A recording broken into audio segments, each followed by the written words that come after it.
Hello guys, welcome to JK study circle.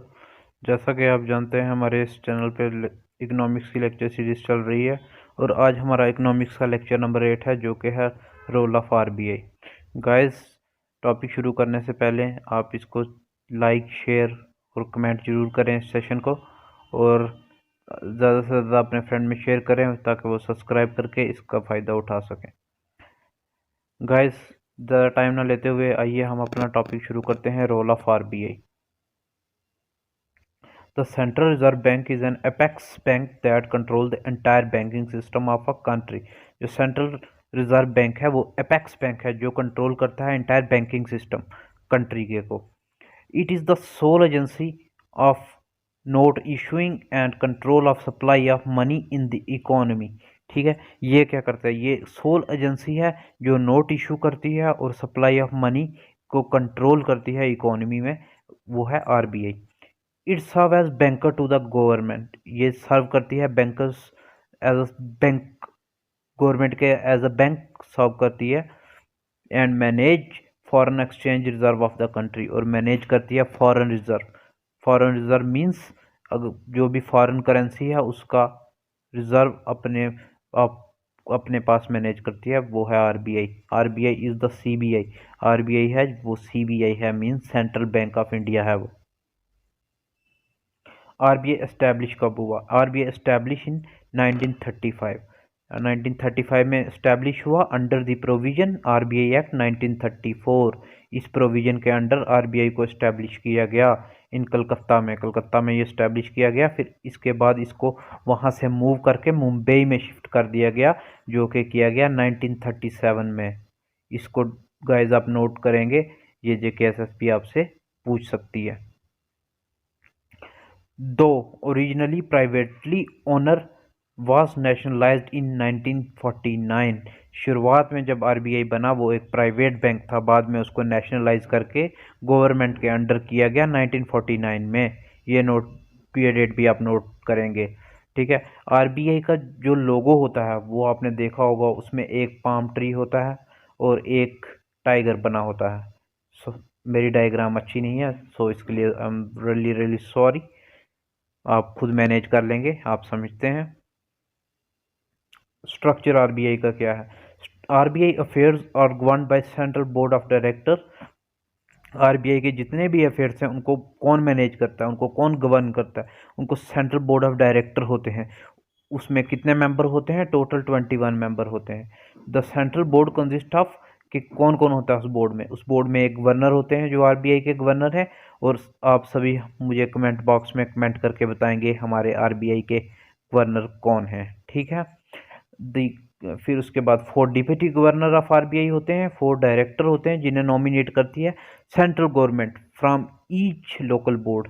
RBI के board हैं जो कि है, एक मुंबई में है, कलकत्ता में है, चेन्नई में है और न्यू दिल्ली में है।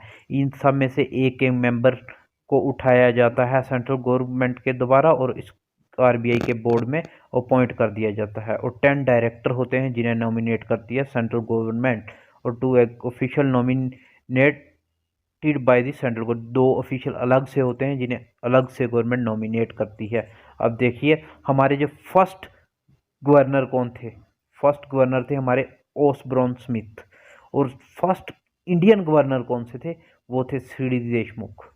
और लॉन्गेस्ट सर्विंग गवर्नर कौन से थे? बंगाल रामाराव। BENEGAL, सॉरी यहाँ मिसप्रिंट है, आप मैनेज करेंगे। RAMA Rama, RAO Rao. और उसके बाद हमारे लॉन्ग शॉर्टेस्ट सर्विंग कौन थे? अमिताभ घोष, जिन्होंने सिर्फ ओनली 20 डेज सर्व किया था आरबीआई में। ओके, अब हमारा प्रीएम्बल आरबीआई का क्या कहता है?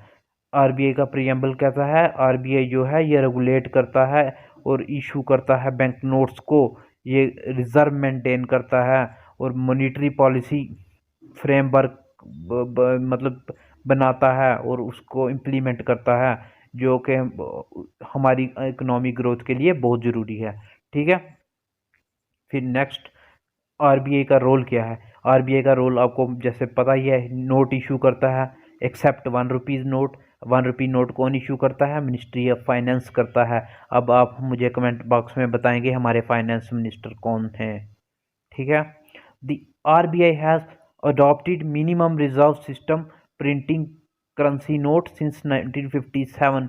1957 में आरबीआई ने अडॉप्ट किया कि हमें अपने पास मिनिमम रिजर्व रखना पड़ेगा। नोट करेंसी हमें छापने के लिए हमारे पास कुछ रिजर्व हमारे पास होना चाहिए। और उसमें तय किया गया कि गोल्ड और फॉरेन एक्सचेंज रिजर्व रखे जाएंगे 200 करोड़ के, तभी हम प्रिंट करेंगे नोट को। और एट लीस्ट जिसमें से 115 करोड़ हमारे पास गोल्ड होगा और रिमेनिंग फॉरेन करेंसी होगी, तभी नोट प्रिंट होते हैं।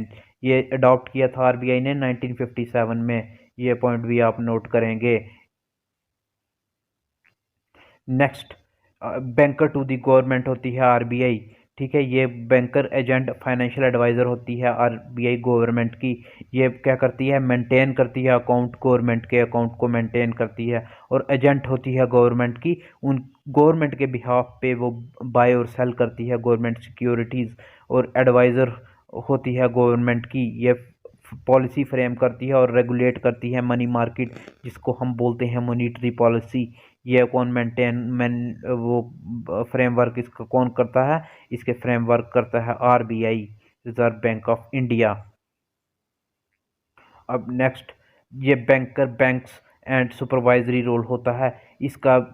It almost the same relation with other bank in the country as commercial bank has to with his its customer. इसका बिल्कुल वैसा ही रोल होता है जैसा हमारा किसी कमर्शियल बैंक के साथ होता है। हमारा कमर्शियल बैंक के साथ क्या होता है, हम कमर्शियल बैंक में मनी डिपॉजिट करते हैं, कमर्शियल बैंक से लोन लेते हैं। अब इस केस में क्या होता है, आरबीआई कमर्शियल बैंक जाते हैं आरबीआई के पास मनी डिपॉजिट करने के लिए और आरबीआई से ये लोन लेते हैं। ठीक है, RBI accept deposit from commercial bank and offer them loan, provide cheque clearing facility, clearing house facility to the commercial bank. ये चेक क्लियरिंग फैसिलिटी देती है कमर्शियल बैंक को। अब फॉर एग्जांपल ले लो, आपका अकाउंट है जेके बैंक में, जेके बैंक में आपका अकाउंट है, आपने किसी आदमी को चेक दिया जिसका अकाउंट था पीएनबी में। अब पीएनबी वाला क्या करेगा, जेके बैंक वाले से चेक लेकर और वो अपने बैंक में देगा। और अपना ये पीएनबी बैंक क्या करेगा, पीएनबी यहाँ से चेक को लेगा और आरबीआई के पास भेज देगा। आरबीआई इसको क्लियर करेगी और फिर क्या होगा, ये वापस पीएनबी को रेफर करेगी और पीएनबी वाला जेके बैंक को बोलेगा और जेके बैंक से इसका अमाउंट जो इस आदमी का होगा जिसका अकाउंट जेके बैंक में है उसका अकाउंट डेबिट हो जाएगा। ये फैसिलिटी हमें कौन प्रोवाइड करता है, क्लियरिंग फैसिलिटी ये हमें प्रोवाइड करती है आरबीआई। इसका सुपरवाइजरी रोल होता है, ये देखता है कि जो इसने मॉनेटरी पॉलिसी बनाई, मॉनेटरी पॉलिसी में जैसे सीआरआर हो गया, कैश रिजर्व रेशियो, एसएलआर हो गया, स्टैट्यूटरी लिक्विडिटी रेशियो, ये हम आपको अलग से करवाएंगे जब हम मॉनेटरी पॉलिसी करेंगे।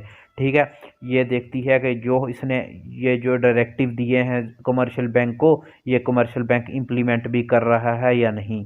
ठीक है, अब लेंडर टू लास्ट रिजॉर्ट होता है। अगर जब कहीं फाइनेंशियल क्राइसिस आ जाते हैं तो कमर्शियल बैंक के पास पैसा नहीं होता, तो वो उसका लास्ट रिजॉर्ट कहाँ होता है, जब उसको कहीं से बाहर से पैसा नहीं मिलता तो वो वापस जाता है आरबीआई के पास। आरबीआई इसको लोन प्रोवाइड करता है। ठीक है, अब क्या होता है, आरबीआई इंश्योर करता है कि बैंकिंग सिस्टम सफ़र ना करें, जिसकी वजह से क्या होगा, जिसकी वजह से हमारी मार्केट जो होगी वो अनस्टेबल हो जाएगी।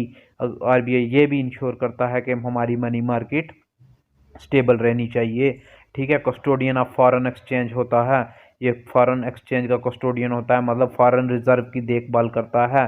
ये जैसे ये क्या होता है, हम फॉरेन रिजर्व हम क्यों सेव करते हैं, जैसे हम किसी बार वाली कंट्री से क्रूड ऑयल लेते हैं, तब वहाँ पे हम अपनी किस करेंसी में ट्रेड करते हैं, तब हम डॉलर्स में ट्रेड करते हैं। इसलिए आरबीआई क्या करता है, इन फॉरेन एक्सचेंज को मैनेज करता है। ये मैनेज फ्लोटिंग क्या होती है, मैनेज फ्लोटिंग होती है सेल और परचेज ऑफ फॉरेन एक्सचेंज, यही इसको बोलते हैं मैनेज फ्लोटिंग, जिसका मकसद होता है स्टेबिलिटी अपना लाना एक्सचेंज रेट में फॉर द डोमेस्टिक करेंसी। अब देखो, जितना हमारे पास डॉलर ज़्यादा होगा, अगर हमारे अपने रिजर्व में डॉलर ज़्यादा पड़े हुए हैं तो हमारी करेंसी की वैल्यू उतनी ही ऊपर होगी, हमारी करेंसी की वैल्यू भी हाई होगी। हमारे पास अगर फॉरेन एक्सचेंज कम है मतलब हमारी करेंसी की वैल्यू भी रिड्यूस होगी। ठीक है। अब नेक्स्ट हम देखते हैं कंट्रोल ऑफ क्रेडिट। अब ये कंट्रोल ऑफ क्रेडिट मतलब अपने कंट्रोल में करती है ये क्रेडिट को ड्यूरिंग इन्फ्लेशन। ये क्या होता है, इन्फ्लेशन में, इन्फ्लेशन की कंडीशन में क्या होता है, मार्केट में मनी बहुत ज़्यादा होती है। अब आरबीआई को क्या करना होता है, मार्केट से मनी को सक करना होता है। वहाँ पे ये रेगुलेट करती है अपनी ये मॉनेटरी पॉलिसी। और डिफ्लेशन के टाइम में क्या होता है, डिफ्लेशन के टाइम में जो हमारे पास मनी मार्केट में होती है वो कम होती है, तब आरबीआई क्या करता है, मनी को इंजेक्ट करता है इकोनॉमी में ताकि इकोनॉमी स्टेबल रहे। ठीक है। ये लिखा हुआ है control the supply of credit in the economy, increase and decrease the supply money in the economy by regulating the certain credit by commercial bank, control the supply of money to cope with the situation of inflation and deflation. During inflation supply of money is reduced and during the deflation the supply of money is increased। जैसे कि मैंने आपको बताया inflation के time में वो supply of money को decrease कर देते हैं, रिड्यूस कर देते हैं, और डिफ्लेशन के टाइम पे सप्लाई ऑफ मनी को वो बढ़ा देते हैं, इंक्रीज कर देते हैं। अदर फंक्शन क्या होते हैं आरबीआई के, ये अरेंज करता है क्रेडिट और एग्रीकल्चर के लिए ये क्रेडिट देता है, बाय और सेल करता है गवर्नमेंट की सिक्योरिटीज़ को, जैसे ट्रेड बिल हो गए, ट्रेजरी बिल हो गए, कलेक्ट करता है और पब्लिश करता है इकोनॉमिक डाटा, बाय और सेल करता है वैल्यूएबल कमोडिटी जिसको हम नीलामी बोलते हैं। ये गवर्नमेंट के बिहाफ पे जो जो लोग डिफ़ॉल्टर होते हैं उनकी प्रॉपर्टी को सेल करता है और वहाँ से पैसे कलेक्ट करता है गवर्नमेंट के लिए। ये और क्या होता है, रिप्रेजेंटेटिव होता है इंटरनेशनल मॉनेटरी फंड में, जो कि रिप्रेजेंट करता है इंडिया को, आरबीआई को, इंडिया को आरबीआई रिप्रेजेंट करता है आईएमएफ में। ठीक है। अब हम आगे देखते हैं क्या होता है। नोट द आरबीआई जो होता है वो हेल्प करता है इंडिया फॉरेन ट्रेड को through axiom bank. Axiom bank जो इस्टेब्लिश हुआ था 1982 में। ठीक है। एसबीआई जो होता है आरबीआई का एजेंट होता है, जहाँ पे आरबीआई नहीं पहुंच सकता वहाँ पे एसबीआई इसका एजेंट होता है। जैसे किस छोटी छोटी हमारी डिस्ट्रिक्टों तहसीलों में भी इसका एसबीआई की ब्रांचेस होती हैं। ये क्या काम करता है, ये एजेंट का काम करता है आरबीआई के लिए। ठीक है। आरबीआई जो पब्लिश करता है बुलेटिन एवरी मंथ, उसमें वो अपना डाटा देता है नेशनल इनकम का, नेशनल सेविंग का, नेशनल अनएम्प्लॉयमेंट का, एम्प्लॉयमेंट का, मैक्रो इकोनॉमिक एग्रीगेट देता है, output prices, money, banking, financial market के वगैरह बारे में सब बुलेटिन में अपने देता है। आरबीआई जो इस्टेब्लिश हुआ था ये किसके अंडर हुआ था, हिल्टन जंग कमीशन के अंडर हुआ था ये इस्टेब्लिश। आरबीआई क्या करता है, रेगुलेट करता है कमर्शियल बैंक को in the matter of liquidity of asset, branch expansion, merger of bank and winding up of banks। ठीक है। ये ये मतलब रेगुलेट करता है कमर्शियल बैंक को, उसके एसेट्स की लिक्विडिटी को, ब्रांच की उसकी एक्सपेंशन को, मर्जर उस बैंक का करना किसी दूसरे बैंक में, या बैंक को क्लोज करना, ये सब आरबीआई देखता है। गाइस यही था आज का हमारा टॉपिक, रोल ऑफ आरबीआई। अगर आपको ये लेक्चर अच्छा लगा हो तो चैनल को सब्सक्राइब, लाइक, शेयर और कमेंट तो ज़रूर ही करें। Thank you guys, best of luck, अल्लाह हाफिज़।